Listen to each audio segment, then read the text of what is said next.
Das heutige Territorium der Ukraine gehört im Laufe der Geschichte zu mindestens 14 verschiedenen Staaten. Vor dem Hintergrund der Landkarte zeigen wir, wie sich die Ukraine immer wieder gegen seine Nachbarn behaupten musste und schließlich zum Nationalstaat wurde. Kiew war bereits im 11. Jahrhundert eine blühende Stadt und für ihre prächtigen Kirchen und ihre Handelsaktivitäten bekannt. Der Name Ukraine bezieht sich auf das ukrainische Wort Kraina für Land und deutet auf die historische Lage an den Grenzen zur Steppe und der Küste des Schwarzen Meeres im Süden, den Karpaten im Südwesten und den Sumpfgebieten im Norden. Als erstes goldenes Zeitalter in der Geschichte der Ukraine gilt das Reich der Kiewer Rus. Im 9. Jahrhundert haben normannische Krieger, die wir als Wikinger kennen, dieses Herrschaftssystem über die ostslawischen Völker aufgebaut. Die Kiewer Rus wurde zu einem Gründungsmythos des ukrainischen und des russischen Staates. Die Taufe des Fürsten Wladimir, ukrainisch Wolodomir, spielt dabei eine große Rolle. Im Jahr 988 nahm der damalige Fürst der Kiewer Rus das Christentum an, um die Schwester des oströmischen Kaisers in Byzanz heiraten zu können. Nach zahlreichen Machtkämpfen um die Nachfolge des Kiewer Großfürsten zerfiel das Reich bald in seine einzelnen Fürstentümer, ehe der Einfall der Mongolen in der Mitte des 13. Jahrhunderts das Ende der Kiewer Rus bedeutete und sich die Wege der ostslawischen Stämme trennten. Während die nordöstlichen Gebiete der Kiewer Rus bis zum Ende des 15. Jahrhunderts unter mongolischer Herrschaft blieben, fielen die westlichen und südlichen Regionen an das Großfürstentum Litauen und das Königreich Polen. Diese beiden Staaten verbanden sich 1386 zu einer Personalunion mit weitreichenden Auswirkungen auf die Region. Das Gebiet um die Krim hingegen blieb unter mongolischer Herrschaft und wurde zum eigenständigen Krimchanat. Hier lebten vorwiegend Tataren. Als zweites goldenes Zeitalter gilt das 16. Jahrhundert mit der Herrschaft der Kosaken. Hier organisierten sich Gruppen von entlaufenen leibeigenen Bauern und Söldnern in sogenannten Hetmanaten. Die Hetmanate erstreckten sich über weite Teile der heutigen Ukraine und des südwestlichen Russlands. Diese Region war von großer strategischer Bedeutung, weil sie den Zugang zu Handelsrouten und wichtigen Ressourcen kontrollierte. Die Kosaken waren militärisch sehr erfolgreich, gingen aber auch immer wieder strategische Bündnisse ein, um ihre Unabhängigkeit und Macht zu stärken. Vor allem der Hetman Bogdan Chmelnyzki gilt vielen heute noch als Held, der mit seinem Aufstand gegen die polnische Herrschaft als einer der Begründer der ukrainischen Nationalbewegung angesehen wird. 1649 kam es zu einem großen Aufstand gegen Polen-Litauen. Die Kosaken konnten ihre Unabhängigkeit allein nicht behaupten und schlossen 1654 einen Vertrag mit Moskau.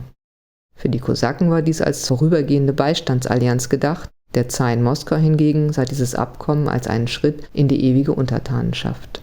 Die Kosakenkriege endeten mit einem militärischen Patt zwischen Moskau und Polen-Litauen. Im Vertrag von Andrusow 1667 wurden die umkämpften Gebiete östlich des Flusses Dnipro, einschließlich der Stadt Kiew, Russland zugesprochen. Das 18. und 19. Jahrhundert standen im Zeichen russischer Vorherrschaft. 1783 annektierte Russland die Halbinsel Krim. Während die ukrainische Sprache und Kultur im Zarenreich mehr und mehr einer massiven Russifizierung ausgesetzt waren und verboten wurden, konnten sie sich in den westlichen Gebieten freier entfalten. Nach der dritten Teilung Polens entwickelte sich unter Habsburger Herrschaft, besonders in Galizien, eine starke Nationalbewegung, die unter anderem feste Grenzen forderte. 1867 erlangte Galizien Autonomie, in der die ukrainische kulturelle Identität bewahrt und gefördert wurde. Zugleich bot der autonome Status die Möglichkeit, sich politisch zu organisieren und für ukrainische Interessen einzutreten. Die Oktoberrevolution der Bolschewiki 1917 brachte das Ende der imperialistischen russischen Zarenherrschaft. Schon im November wurde eine ukrainische Volksrepublik ausgerufen. Diese ukrainische Unabhängigkeit wurde von den Bolschewiki unter Moskauer Führung massiv bekämpft. Die Rote Armee eroberte am 11. Juni 1920 Kiew und im Anschluss bis 1922 beinahe das vollständige Gebiet der Ukraine. Mit der Ausrufung der Sowjetunion 1922 proklamierten die Bolschewiki gleichzeitig auch die ukrainische sozialistische Sowjetrepublik. Unter der Sowjetherrschaft folgte eine kurze Hochphase der ukrainischen Nationalbewegung, bevor Stalin ab Ende der 1920er Jahre die noch junge ukrainische Elite fast vollständig ermorden ließ. Ein bis heute andauerndes Trauma ist der Holodomor, der wissentlich verursachte Hungertod, in ca. 10 Millionen Menschen starben. Im Zweiten Weltkrieg geriet die Ukraine zwischen die Fronten des Nationalsozialismus auf der einen und des Stalinismus auf der anderen Seite. Wurden die Nationalsozialisten zunächst von einigen Ukrainern als Befreier vom Roten Terror gefeiert, musste die Bevölkerung bald feststellen, dass auch die Nazis nichts als Vernichtung und Massenmord über das Land brachten. Rund 1,6 Millionen Jüdinnen und Juden wurden in der Ukraine Opfer des Holocaust.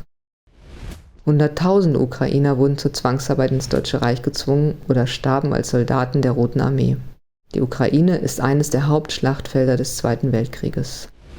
Nach Stalins Tod 1953 endeten Terror und Verfolgung. Mit dem neuen sowjetischen Parteichef Nikita Chruschtschow setzte eine kurze Phase des Tauwetters ein. Kultur und Sprache der Ukraine lebten wieder auf. Chruschtschow übergibt 1954 anlässlich des 300. Jahrestages des Vertrages von Pereslaw die Halbinsel Krim an die Ukrainer. Faktisch blieb die Krim Teil der UdSSR und wechselte nur von einer Sowjetrepublik in eine andere. Der symbolische Wert hatte allerdings weit größere Bedeutung. Die Dominanz Moskaus in der Sowjetunion dauerte fort, bis Michail Gorbatschows Perestroika und Glasnost Ende der 1980er Jahre auch in der Ukraine zu einem politischen Umdenken führten. 1991 erklärte die Ukraine mit weiteren der ehemals 15 Sowjetrepubliken ihre Unabhängigkeit. Über 90% der Bevölkerung bestätigten den Schritt zum Nationalstaat in einem Referendum am 1. Dezember 1991.